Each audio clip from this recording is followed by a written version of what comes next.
What is going on, guys? Jack here, and welcome to episode 4 of our Tottenham Hotspur Let's Play here in Football Manager 2017. And today I have a massive game for you guys against Liverpool. But before we get into that game, it's actually been a little bit longer than I anticipated since the last episode. We have 8 games to go through in total. There's been a few changes here and there on and off the pitch. Injuries really have ravaged our squad over the last month or so, and as a result there's been a lot of adapting to be done.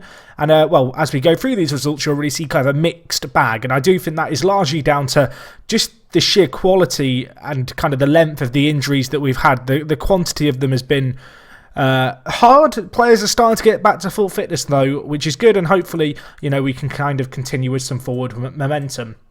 Anyway, looking at this first game, this was against Middlesbrough. It was a 2-1 win. It was a good little win, really. Middlesbrough towards the lower end of the table. It wasn't really the most convincing of performances, but it's definitely the kind of performance we need if we really want to aim for that top 4 finish, which I kind of set out to achieve at the start of the season. We didn't really stand out head and shoulders above Middlesbrough, but what we did was we took the few chances that came our way, and we just showed a little bit more quality perhaps going forward, which is, I guess, a recurring trend to some extent throughout this kind of series as a whole early on.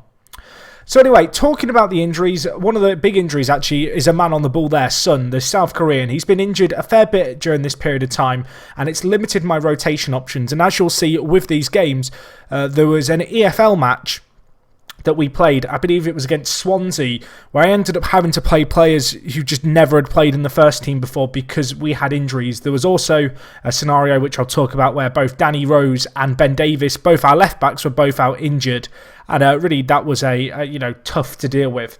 Anyway, in this game, we got the 2 goals. Son's goal there, a really, really nice finish, to be honest. A late equaliser came the way of Middlesbrough, just a poorly dealt with set piece in a lot of ways. Gaston Ramirez whipping the ball in, and it was a Jordan Rhodes finish at the near post.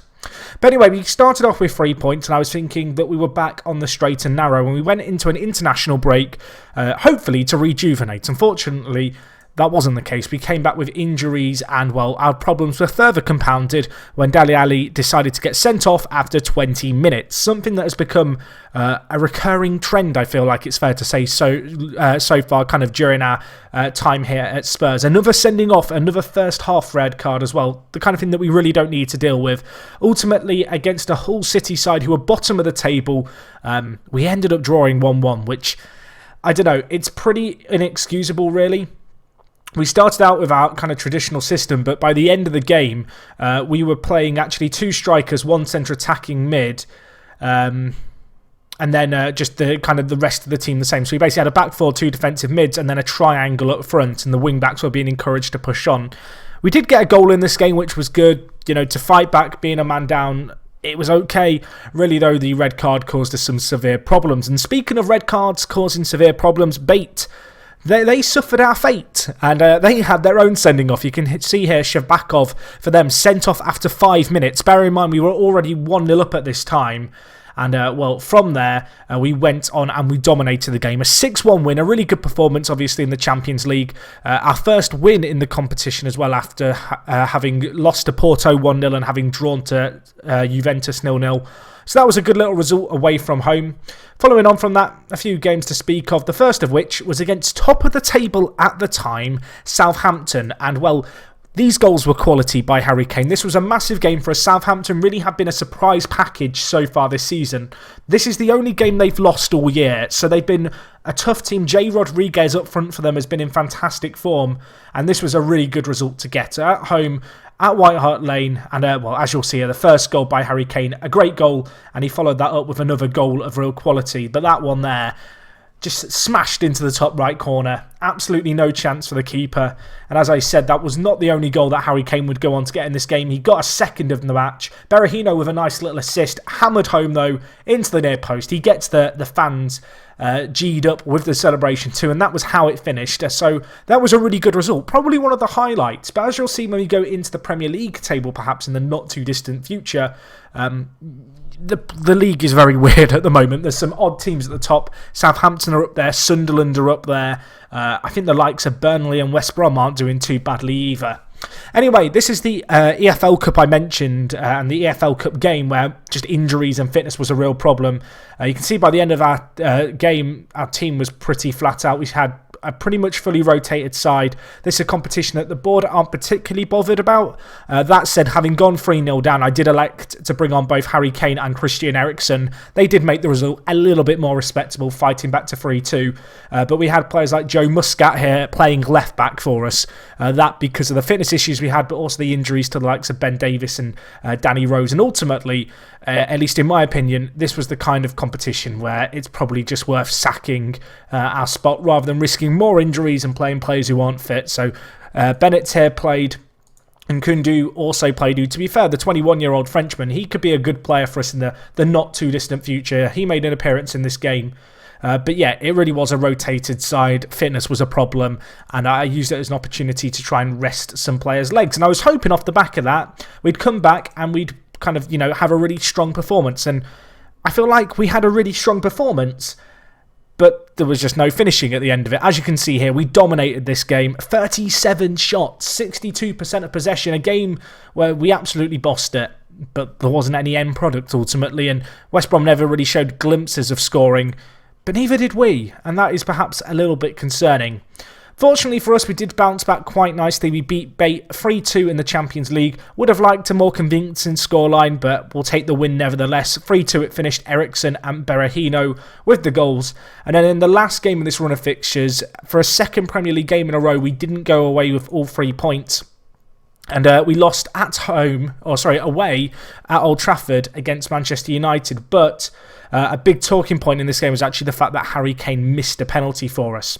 But yeah, United very strong at home. I was going to contemplate livecom in this game, but given the fact we have Liverpool today, which is going to be a big game, and next episode I want to do a double header of Porto and Arsenal in the North London derby, I didn't really want to do 2 back-to-back double livecoms. And given our form, I thought we might have a chance in this game. United had been struggling. I don't think they'd won a Premier League game in their last 4. And, that form went completely out the window. You saw their first goal here. They got a goal later on with 20 minutes remaining. We were kind of caught out by the fact we were playing attacking ourselves, I feel like. You'll see here, Schneiderlin to Valencia. We were a little bit tired. You can see, look at the stats as a whole. United had more of the ball. But we did stuff with the ball and we had our own chances, and ultimately it was United's clinicalness there, which was the difference. Schneiderlin with a really nice long-range effort, which he rifled in. Debatable, I guess you could say Lloris perhaps should have done a little bit better.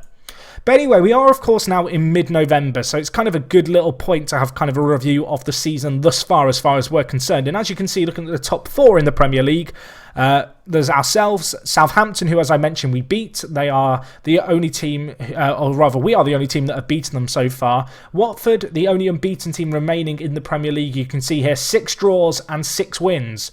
They're going pretty strong at the moment, although they have played a game more than ourselves. We are sat in 3rd with 7 wins, 2 draws and 2 losses. Our goal difference is okay, but the goals we've conceded is a little bit concerningly high. That might be something to kind of keep a close eye on going forward. Sunderland are currently 4th on 23 points too. They've got the exact same form as ourselves. Liverpool, who we play today, are in 5th.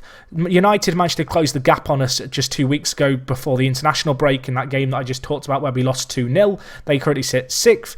You can see Arsenal in 7th, and then West Brom and Burnley ahead of the likes of Manchester City, Leicester, and Chelsea in 17th, sat precariously close perhaps to the relegation zone. So that's kind of interesting. Anyway, if we just look at the stats here for players, who is performing well, all that good stuff, you can see in terms of average ratings, Rondon leads the way. Zlatan Ibrahimovic has the most amount of the matches. Harry Kane in 2nd there is not too bad an achievement, if I might say so myself. And elsewhere you can see Christian Eriksen, top of games won. He's been a key player for us thus far this season, and I'm hoping that we'll see more of that from him going forward this year. Anyway, in terms of our squad and players performing well, it's been a pretty good season so far, really. I want top 4. We're on course to get top 4. The Champions League started off a little bit slow, perhaps, but we're slowly getting there. I'll show you the league table for that in just a second. You can see here Christian Eriksen really been the leading light in this team. He's played 9 Premier League games, 4 games in Europe, and in the games in Europe, a 7.9 free average rating is superb. And in the Premier League, 5 assists, 2 goals in 9 games, not too bad a contribution either. Ben Davies has played fairly well on the few occasions when we've called upon him. He had a really good appearance in the Champions League. In the Premier League, he's done fairly well as well. As I mentioned, himself and Danny Rose been out with injuries of late, which has caused some problems and actually forced me to play Vertonghen at left back. As you can see here, Jan Vertonghen currently filling in at left back for us. That's because Danny Rose, prior to this game, just wasn't that fit, and as you can see, he's still really struggling for fitness. Following what was a fairly lengthy injury, I believe it was a double hernia, you can see it was there, out for 7 weeks. So Danny Rose has been a big miss for us, and well, the fact that Ben Davies then picked up a sprained ankle kind of further compounded our miseries out on the left-hand side. I talked about the fact Son had injuries, Janssen also had an injury. If we look here, you can see he was out for 4 weeks with a hernia of his own. And, well, Dembele back to full fitness now, but he was out for 7 weeks with a damaged spine. I think that was the case at the end of last episode. But yeah, we have had injuries. You can see it's really starting to clear up now, the injury table, although Son is still out for 3 weeks with a brand new injury, in fact. And that is a sprained ankle. You can see he was out for a sprained wrist previously. He's had a little bit of bad luck when it comes to injuries. But anyway, in terms of other top performers, Jan Vertonghen's played well. Janssen's played well on the few times where we've called upon him. Harry Kane obviously playing fantastically. 13 goals for him, the leading goal scorer in our team. And, well, speaking of goals here, you can see that Christian Eriksen currently sits second. Son has 5 goals of his own, although I believe the majority of them haven't come in the Premier League. He's only, in fact, got 2 in the Premier League. He got 1 in the AFL Cup, 2 in the Champions League in the thrashing against Bate. Berahino's had a good start to time at Spurs. You can see he's starting to improve as a player. Obviously, he's been playing a lot of that centre attacking midfielder position, and that is where he's going to be playing today for us against Liverpool. £30 million was paid for him. In the league, he's not necessarily set the world alight, but in Europe, he's been playing okay for us. He's got a few important goals, and if he can continue to kind of plug away, I'm going to be very happy. He's only 23, still getting used to the team, still getting adapted into it, finding his spot. But definitely signs of promise within the performances that he has given so far. Alderweireld has also played very well, and Dembele's not played too well, although he's missed out a fair bit through injury and various suspensions over the last few games. So anyway, in terms of the tactics, I have actually been making a few changes really to try and remedy the defensive issues that we've got going on at the moment. You may not notice the change, to be honest, because it's something very subtle that I've been playing with, but it's the fact that I've now got Dele Alli playing as a deep line playmaker on support, and then Eric Dyer alongside him on a centre mid on defend. So these two centre midfielder roles have changed. Previously, the left centre mid was a ball-winning midfielder on support, and the deep line playmaker was on defend. So I've changed this a little bit. I was finding that the ball-winning midfielder was pushing on and just hunting down the ball far too much for us, and that was causing us some problems, so I've looked to remedy things there. I recommend if you don't use the team report, you do use it because it's fairly useful. You can see here that we've conceded a fair few goals from crosses and a lot from the left-hand side of the pitch. I'm going to put that largely down to the fact that we are having issues in the left-back position, but also the ball-winning midfielder here was often pushing up and hunting the play. This left a massive gap in behind and left our left fullback very exposed at times. It's pretty important to remember that when we've got the likes of Lamela and Eriksen playing out wide, fairly high up, having these centre midfielders just hold their ground a little bit and make sure that they're there to kind of shield the channels as the play kind of moves across either side of the pitch is important, and I did feel like the ball-winning midfielder was perhaps playing a role in that upon analysis. In terms of the other issues that we've had, obviously we've not got a lot of money to spend. A big issue we've had is our aerial ability, and also the fact we've not been connecting our crosses very well. So that was something I did look into. I recently made a change, and that was to change our crossing to whipped, just to keep the ball, fizzing in a little bit more, which should hopefully help us a little bit better. The issue that we really have is that with the exception of Kane, when the ball does get into the box, we've not got loads of tall players to aim for, and as good as Harry Kane is in the air, you can't really rely on having one player in there to aim for. So in having the balls whipped in and fizzed in, I'm hoping that might see us get a few more crosses to the back post for either winger to pick up at the backside. So if Lamela puts in a ball, Eriksen's there and in and about, and he's not going to have to change quite so much in the air for a header, so much as when the ball's whipped in, it should hopefully end up at his feet more often than not. But also with Berahino coming in as a supporting option for Harry Kane. Obviously, he only has 10 jumping reach and 8 heading. He's never going to win that much in the air for us against a centre-back traditionally. So that was just a minor change I've made. Keeping an eye on things. I'm not kind of drastically changing our tactic too much. Obviously, recent form is perhaps a little bit of a cause for concern, but then I do feel like it's a little bit of a false reading when you consider our performances in the EFL Cup and obviously the fact we did play Manchester United away from home. So anyway, we're going to get into today's game against Liverpool. I already talked about the significance of this game, but just to remind you, they sit in 5th, so a win for them would see them leapfrog us. There's also going to be the likes of Southampton and Sunderland playing this weekend who are going to be looking to capitalise on any slip-ups that we have. But overall, looking at the Premier League right now, you can see the top 8 teams separated by a measly 4 points. It's a very competitive league. I talked about the Champions League earlier. Of course, we got 2 wins against Bates since we last spoke, 6-1 and 3-2. That served us well. You can see here Juventus played Porto. They actually won against Porto away from home and they drew 1-1 in the tie at their own ground, Juventus. So that was an okay result for them, and it does mean going into next episode, a win against FC Porto would all but guarantee us a spot in the knockout stages. In fact, it would guarantee us a spot. A loss in that game would leave things a little bit interesting and a bit out of our own hands going into the last game of the qualifying stage against Juventus. But either way, let's get into today's game. I already talked about the team. We're going to stick with the 4-2-3-1. The only minor change really being the fact I dropped Dele Alli into the deep line playmaker role and brought in Berahino as a starter. Perhaps worth noting on the condition front, we do have players struggling.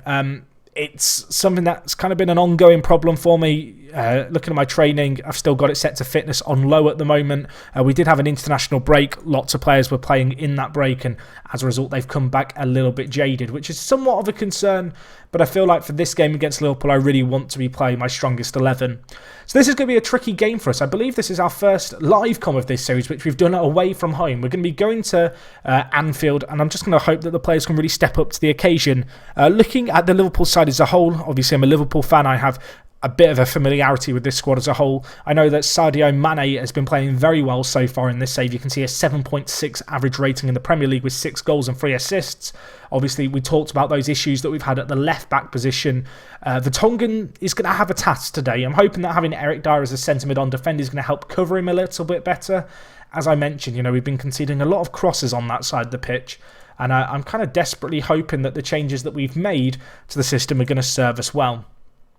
Either way, I'm going to try and encourage the players here as best we can and, try and instill and inspire them, hopefully going into this game and instill them with some hope. We've got the handshake here. We'll go into, of course, 2D Classic, but we'll have the 3D highlights from behind the goal, hoping for a good performance here against a Liverpool side, which, as I said, I'm fairly familiar with. They're playing that 4-3-3 system. It's a system that we've seen both Man City and Chelsea play against us. We've beaten them both. I'm hoping that we can kind of keep that trend going today. But either way, early on in this game, we're having a lot of the ball, but neither team having too much in the way of chances. And well, the opening 20 minutes, nothing really to write home about. Our 80% pass completion is pretty pleasing. That compared to Liverpool's 67%, and we are having a lot of the ball. But at the moment, neither team really doing too much going forward and creating, any opportunities of real note. So yeah, it's a little bit of a conundrum actually at the moment, the fact that Vertonghen is having to play left back for us. It's worth noting that, of course, Danny Rose is fit. He's just not ready to start and play an entire game. He is on the bench for us, so maybe that's an option that we can make later on in the match. Obviously, a massive miss for us. Right back, Danilo's been playing fairly well as of late. He got his first ever goal in a Brazil international game on the previous international break, so that was a good little achievement for him. And apparently, I've got it on only commentary. How have I managed that? Answers on a postcard. Right, let's watch the goal again, I guess. My bad. I apologise. Did I click that? And as I said, answers on a postcard. I feel like that happened once before and intentionally. It's Berahino with the goal. It's a nice little finish. He squeezes it in. Now we can get back to the live game and hopefully see the 3D highlight of it from behind the goal. Of course, this is a big game for us. And, we've broken away well here. Kane wins the ball in the air. Berahino latching onto it. That's kind of why I brought Berahino in. And it's a delightful finish. He kind of pokes it into the top corner. And, you can't complain about that one little bit, of course. Berahino brought in to be that pacey option up front for us. Kane, great in the air, but not your rapid striker, the kind of striker who can really strike fair into the opposition. Berahino on the other hand, very much capable of doing that. And Liverpool now know that is something they should have and probably will be aware of now going into this second half. So anyway, the fact that I had commentary only has thrown me for a loop. That would explain why we weren't seeing a lot. Although looking at it here, 0 clear-cut chances, 0 half chances for either team. It was a first half that was fairly drab, I think it's fair to say. We do now have the ball. Kane dispossessed. Vermeer with the ball won though, and now Kane. Options on ahead. Berahino making that run at number 18. Got Lamela on the outside. Kane might pick him out now. Actually passes it inside to Berahino again, who really should have scored. Karius with the stop. But that was a golden opportunity, a very similar chance to before with Berahino just, making a little bit of a run off Kane there. Kane holding up the ball well. Apparently Eriksen has made a lot of mistakes today. Lallana goes for an ambitious effort there. Looking at the stats as a whole, it's been a fairly tight game. Eriksen on a 6.5 really is underwhelming. It's not particularly characteristic of him. I'm tempted to make the change and bring in Angel Correa to play out on this kind of side as an advanced playmaker. It's perhaps not the most popular decision to drop Eriksen here. But Correa is definitely capable of slotting into that spot. I'm going to give it 15 minutes actually, just to see how the second half starts here. I don't want to use a sub too rashly. And also, one half of football can, not be indicative of a player's entire performance. There's examples in real football of where a player really doesn't perform, and then obviously they come out for the second half and have a game-changing performance. Eric Dyer struggling a little bit for condition. I'm going to take him off in favour of Wanyama, and I am also going to make the change. I don't think I'm going to bring on Correa though. I think what we're going to do is we're going to move Lamela out onto the other wing. Granted, his performance hasn't been too great either. And then I'm going to take off Eriksen and bring on Sissoko to play in the inside forward role. You can see, looking at his kind of attributes here, obviously a fantastically well-rounded player is Sissoko. Perhaps not had as many opportunities as he deserves so far under my leadership, but he's going to get a chance here in this second half to really have an impact on the game. Liverpool having a little bit better of the half, but we might have a chance here. Lamela, obviously now out on the left-hand side, cutting wide. Can he pull the ball across? He can. Harry Kane is there. He latches onto it. A defensive howler by Liverpool, and Harry Kane gets his 14th goal of the season. We're 2-0 up away from home at Anfield, and, well, it's Lamela dribbling down this left-hand side where we've now stuck him on. It's shocking. Is that Lovren? It must be Lovren. Well, you can't say the game's not realistic. Although, to be fair, Lovren, you've been fairly good this year, so perhaps that's a little bit unwarranted and underhand, but we'll take it. A horrific mistake there in the box. Liverpool will be mightily annoyed about that, but we are going to capitalise on that as best we can.